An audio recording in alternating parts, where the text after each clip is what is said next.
Hello बच्चों, आप सभी का स्वागत है इंग्लिश ज्ञान पर।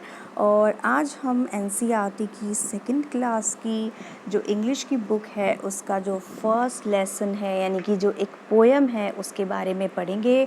और इस पोएम का जो टाइटल है वो आप देख सकते हैं, वो टाइटल है फर्स्ट डे एट स्कूल, यानी कि पहला दिन स्कूल का। और मुझे पता है कि आप सभी लोग जब भी स्कूल जाने वाले होंगे ना, यानी कि जब पहली बार स्कूल गए होंगे तो उससे पहले आपके दिमाग में भी बहुत सारी चीज़ें आई होंगी कि हमारा स्कूल कैसा होगा, हमारे टीचर्स कैसे होंगे, जो बच्चे हैं जो मेरे साथ पढ़ते होंगे वो कैसे होंगे। तो ये सारी बातें भी आपके दिमाग में आई होंगी। तो यहाँ इस पोएम में भी ना एक बच्चा है, ये बच्चा आपको दिख रहा होगा ना, ये एक बच्चा है जो सोच रहा है कि जब मैं पहली बार स्कूल जाऊँगा तो मेरा स्कूल कैसा होगा, वहाँ पे कैसे टीचर्स होंगे। तो ये सारी बातें वो इस पोएम में सोच रहा है और उसी के बारे में इस पूरी पोएम में बात की गई है। सो हम इस पोएम को समझेंगे भी, इस पोएम का मीनिंग भी जानेंगे और इस पोएम को और ज़्यादा हम देखेंगे कि कितनी ज़्यादा इंटरेस्टिंग पोएम ये बन जाती है जब ये हमें समझ में आ जाती है। तो चलिए शुरू करते हैं। सो ये है, I wonder if my drawing will be as good as theirs.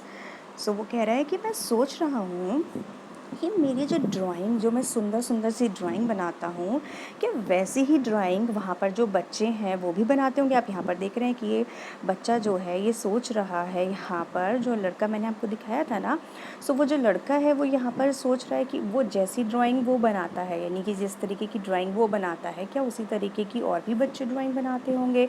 और यहाँ पर एक वर्ड दिया हुआ है गुड। गुड का मतलब क्या होता है बच्चों? गुड का मतलब होता है अच्छा, या फिर गुड का मतलब होता है यहाँ पर हम पेंटिंग के बारे में बात करें सो यहाँ गुड का मतलब हो जाता है ब्यूटीफुल। तो हम इसे ब्यूटीफुल भी बोल सकते हैं, ठीक है। सो उसके बाद वो कहता है कि I wonder if they will like me और just be full of stares. वो कहता है कि मैं सोचता हूँ कि क्या वो सारे बच्चे जो हैं वो मुझे पसंद करते होंगे। तो लाइक का मतलब क्या है? पसंद करना। सो लाइक का मतलब है पसंद। सो वो मुझे पसंद करेंगे या फिर वो मुझे घूरते रहेंगे। सो यहाँ पे ये वर्ड जो दिया हुआ है ना स्टेयर्स, स्टेयर्स का मतलब होता है घूरना। सो यहाँ जो भी वर्ड्स मैं आपको बता रही हूँ ना, हिंदी में बता रही हूँ, उनको आप ज़रूर से अपनी कॉपी लेकर के, पेंसिल लेकर के लिखते रहिएगा, जिससे कि आप आगे ये वर्ड्स के जो मीनिंग है ना वो बिल्कुल नहीं भूलेंगे, ठीक है। तो सुनते रहिए ध्यान से। तो उसके बाद वो कहता है I wonder if my teacher will look like mom और ग्रैंड। सो वो कहता है कि मैं सोच रहा हूँ कि जो मेरे टीचर्स हैं ना वो कैसे दिखाई देंगे, वो मेरी मॉम की तरह दिखाई देंगे या मेरी ग्रैंड मॉम की तरह दिखाई देंगे। सो मॉम यहाँ पर आप देख रहे हैं लिखा हुआ ना मॉम, तो यहाँ पर आप पिक्चर भी देख पा रहे होंगे। सो आपकी जैसे मम्मी है ना, वैसे ही वो सोच रहा है कि उसकी भी जो मम्मी है क्या उसी की, उन्हीं की तरह उसके टीचर्स दिखाई देंगे, या जो उसकी ग्रैंड है यानी कि दादी माँ, तो वो सोच रहा है कि या फिर उसकी दादी माँ, यहाँ पर आप पिक्चर भी देख पा रहे होंगे दादी माँ की ना, तो उनकी तरह दिखाई देंगे। उसके बाद वो कहता है I wonder if my puppy will wonder where I am. So वो कहता है मैं सोच रहा हूँ कि जो मेरा पपी है ना, यहाँ पर आप पपी देख रहे हैं ना, छोटा सा ये जो पपी है ये किसका बेबी होता है? Dogs baby. ये किसका बेबी होता है? डॉग के बच्चे को क्या कहते हैं? पपी कहते हैं।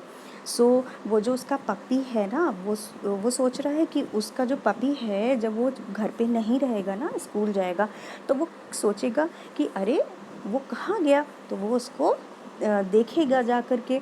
सो वो यहाँ पर यही सोच रहा है कि जब मैं स्कूल जाऊँगा तो मेरा पपी मुझे ढूंढेगा कि वो कहाँ गया। सो बच्चों, आई होप आप लोगों को पूरी पोएम बहुत अच्छे से समझ में आ गई होगी। चलिए इसको एक बार और जल्दी से पढ़ लेते हैं। I wonder if my drawing will be as good as theirs. I wonder if they will like me और just be full of stares. I wonder if my teacher will look like mom और grand. I wonder if my puppy will wonder where I am. So पूरा मतलब भी जान लेते कि मैं सोच रहा हूँ कि मैं जैसी ड्राइंग बनाता हूँ क्या वैसे ही अच्छी और भी बच्चे बनाते होंगे। आई वंडर, मैं सोच रहा हूँ कि सारे लोग मुझे पसंद करेंगे या सिर्फ घूरते रहेंगे। और मैं सोच रहा हूँ कि मेरे टीचर्स मेरी मॉम की तरह लगेंगी या मेरी ग्रैंड मॉम की तरह लगेंगी।